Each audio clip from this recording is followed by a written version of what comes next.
program, and then we look at the Indonesian ecosystem whereby a few unicorns were created, and it's solely based on their own local market. And now we have Nhat here saying that they're basically looking and trying to cultivate startups and gaining a foothold here. Do you think the hyper-local mindset is relevant to Vietnam? And do you think that startups in Vietnam, based on hyper-local presence, can actually create a unicorn or near unicorn? When I say that we focus on local startups in local markets, we don't mean that we focus only on hyper-local startups, but the thing is that we look for startups with a vision of going regional and global. However, the importance lies in the execution. So we want to see that they execute their business model, their products, and it has to win over the local market. And we believe that that is where we have the most strengths to help them with. However, we don't look at startups where they're going to come and say, well, I only want the Vietnamese market and that's enough for me. That's too small a dream. And when you have a too small a dream, you don't have room for other investors and outside players.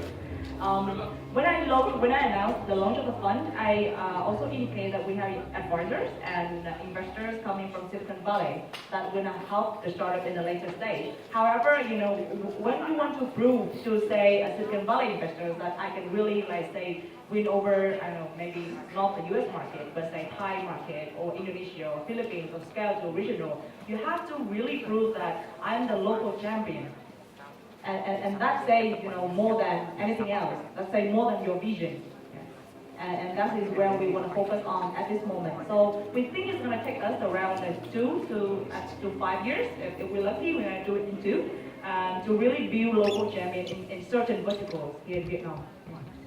Okay, so we spoke a little bit earlier, Khanh, and you mentioned your investment thesis. So that kind of followed a little bit like what Ms. An has mentioned earlier. How would your fund, in terms of the stages that you're investing in, help accelerate the process? Right. So international, regional expansion is kind of a must, for the next generation of Vietnamese startups. However, we see 2 things, right? We see 2 challenges that these startups will face. The first one is really, finding the right partners in the other countries that you can actually shake hands and have a good relationship with, and expand your business. Because like it or not, we hardly had any Vietnamese startup kind of scaling overseas or regional just yet. So that's why we think at VinaCapital we can actually add value because we have a network of co-investors and the people who we work at the regional level. In the case of Launch Event, it's a good example. We have a good partnership with Ethos Partners, the Koch family, and Insignia Ventures as well, which is New Lantern's ex-Sequoia guy. So that's how we're gonna, we cut the deal and we understand where, the values we're bringing, and we also understand the values that the co-investors are bringing to the table as well. So the second challenge for, I guess, the startup to scale is the talent. I've been speaking to a lot of the headhunters and the chief HR of the top startups in Vietnam, tech startups in Vietnam. They have a pain of really finding the chief or the head of international expansion for a lot of startups. And then it goes down to the question of whether we can actually source that locally, or we need to find a non-Vietnamese background in Singapore, in Hong Kong, in Thailand to help scaling the startup. So we are all learning. I cannot tell who's gonna win, how we're gonna scale regionally. We just have to try and learn and break a few things and learn again. So that's what we think is going to be very exciting for the Vietnamese startups over the next 3 to 5 years, as we see more and more business models have the potential to be scaled at the regional and international level.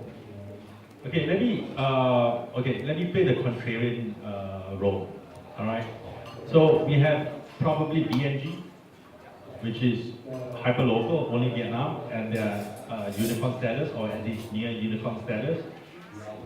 Do you think it's a good thing for startups in Vietnam to reach that level just in the Vietnam market? And does Vietnam has the economy to support more startups like that?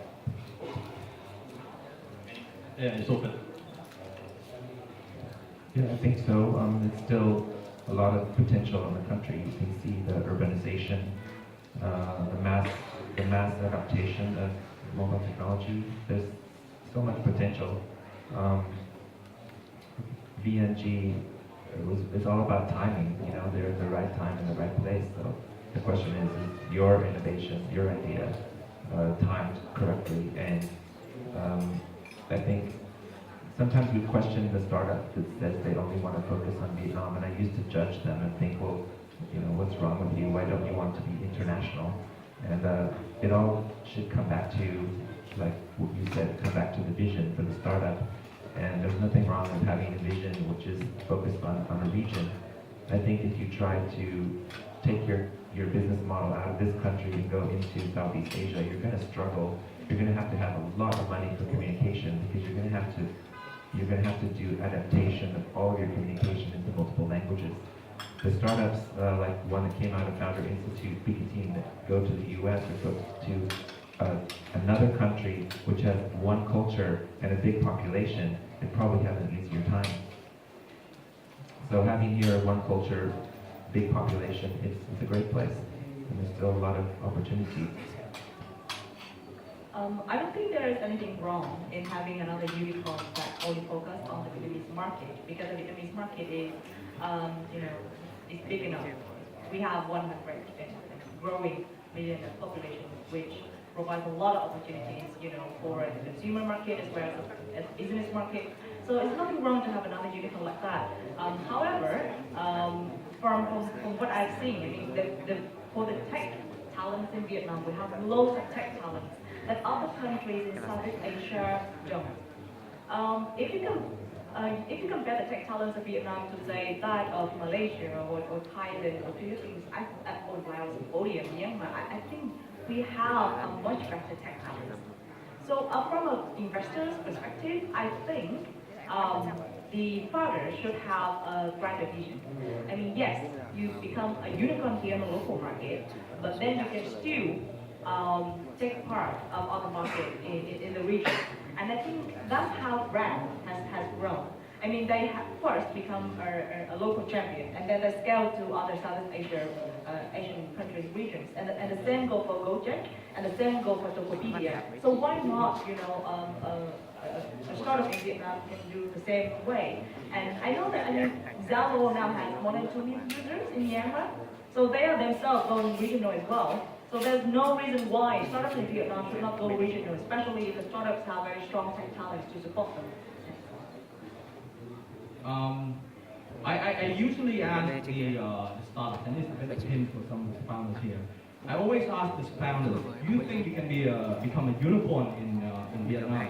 The best answer I got so far was, I'm not sure if I can become a unicorn in Vietnam, but if I do a regional play, I'm sure I'll become a unicorn. So that's the best answer I got so far. So that's the answer of why not, right? I was at the World Economic Forum discussion 2 weeks ago in Hanoi as well. People started to talk about one single digital economy for ASEAN, one single e-payment system for the whole ASEAN. So people already think of a regional play for everything, for the high level infrastructure level. So the startup would be naive not to think about regional play in these days, right? You think about Grab would not be as big as today hadn't they go to sort of like regional play. And then of course, when you do a regional play, you need to adapt to sort of like the local nuances. So I would say it's a more of like a globalization play, rather than just copy and paste a business model from one country, i.e. from Vietnam, and bring it to Indonesia, for example. So that's always this, it's a why not thing. Okay, so very interesting views, lovely panel, right? Give round of applause. Okay, so let me change the question a little bit on that. So there's expectation of startups in order to get further funding, especially the A or B stage, and they're expected to be ready or to be scaling outside of Vietnam. Okay. Is this expectation weakening the startup ecosystem? Is it rushing them to expand quicker than they should be? Should they have more of a local, stranglehold in the local market before they do that? So maybe it's like your B or C stage, and then you start regionalizing. Which is better, going out early or going out at a much later stage?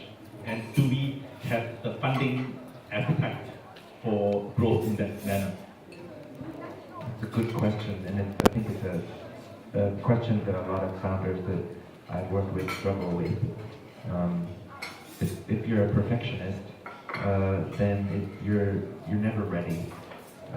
And then if you're a cowboy, you just go for it. Often they say that the pioneer has the arrow in their back, so it might be more difficult for you if you jump out too early. But at the same time, if you're too conservative, someone will pass you up.